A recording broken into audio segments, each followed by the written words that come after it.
వైఎస్ఆర్ కాంగ్రెస్ పార్టీకి రాజీనామా చేయడం జరిగింది. పార్టీ ప్రాథమిక సభ్యత్వానికి రాజీనామా సమర్పించారు. నా రాజీనామా లేఖని పార్టీ అధ్యక్షులు, జాతీయ అధ్యక్షులు గౌరవనీయులు శ్రీ వైఎస్ జగన్మోహన్ రెడ్డి గారికి వాట్సాప్ ద్వారా పంపించడం జరిగింది. అలాగే పోస్ట్ ద్వారా కూడా నిన్న పంపించడం జరిగింది. అలాగే మా జిల్లా అధ్యక్షుల వారికి కూడా పంపించడం జరిగింది. ఈరోజు మరి గౌరవనీయులు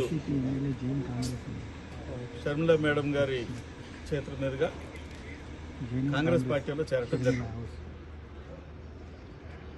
ఎందుకు సార్ అసలు ముఖ్యంగా వైసీపీని ఎందుకు వీడాల్సి వచ్చింది? దానికి చాలా కారణాలు ఉన్నాయి. చింతలపూడి నియోజకవర్గంలో స్థానికంగా నెలకొని ఉన్నటువంటి కొన్ని రాజకీయ పరిస్థితుల వల్ల నేను అక్కడ ఎమడలేక పార్టీని వదిలిపెట్టి బయటకు రావటం జరిగింది. అక్కడ స్థానికంగా మరి కొంతమంది నా మీద కక్ష కట్టి అనేక రకాలుగా నన్ను ఇబ్బంది పెట్టాలని, అవమానపరచాలని, చాలా అంటే హేయమైన చర్యలకు పాల్పడ్డారు. అదేంటంటే ఒక సిట్టింగ్ ఎమ్మెల్యేగా నేను ఉండగానే వేరొకరితోటి మరి శంకుస్థాపనలు, ఓపెనింగ్లు చేయటం, అలాగే శిలాఫలకం మీద ఉన్నటువంటి నా బొమ్మను కూడా రాయితోటి చెరిపేయడానికి మరి పాల్పడ్డారు. అలాగే శిలాఫలకం మీద ఉన్న పేరు కూడా తీసేశారు. మరి ఇలాంటి దుర్మార్గమైనటువంటి పరిస్థితుల్లో అక్కడ స్థానికులు కొంతమంది పెత్తందారులు, ఆ పెత్తందారులు చేసినటువంటి దుర్మార్గమైనటువంటి చర్యలు నేను పార్టీ అధిష్టానానికి తెలియజేశాను. చాలాసార్లు ప్రెస్లో మాట్లాడాను, మీడియాతో మాట్లాడాను. మరి ఈ రకంగా ఉంటే ఇబ్బంది కలుగుతుందని కూడా చెప్పాను. అయితే పార్టీ పెద్దలు ఎవరు కూడా మరి దాన్ని పట్టించుకోకుండా ఇంకా అదే కొనసాగుతూ ఉంది.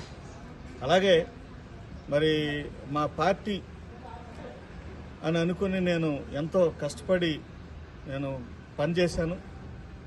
నేను పార్టీని వీడకముందే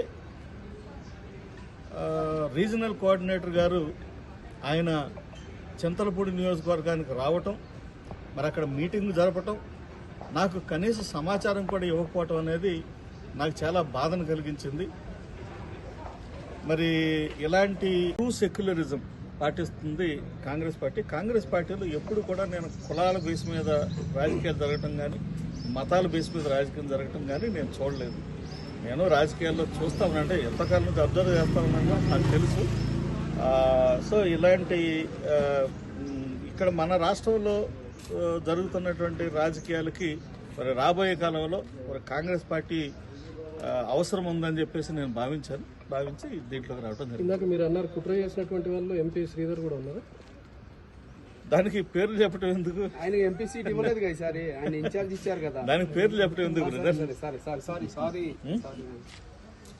పేర్లు చెప్పడం ఎందుకు? మీ అందరికీ తెలుసు కదా. మీతో పాటు ఎంఎస్ బాబు గారు కూడా పూతలపట్టు నుంచి వచ్చినట్టు తెలిసింది, పార్టీలో చేరలేదు అంటే. ఈరోజు ఆయన రావటం అయితే జరిగింది కానీ బట్ జాయిన్ అవుతారా లేదనేది నేను ఎట్లా చెప్పగలను? అది ఖచ్చితంగా ఆయనే చెప్పాలి. షర్మిల గారిని మర్యాదపూర్వకంగా కలవడం కలిశారు ఆయన.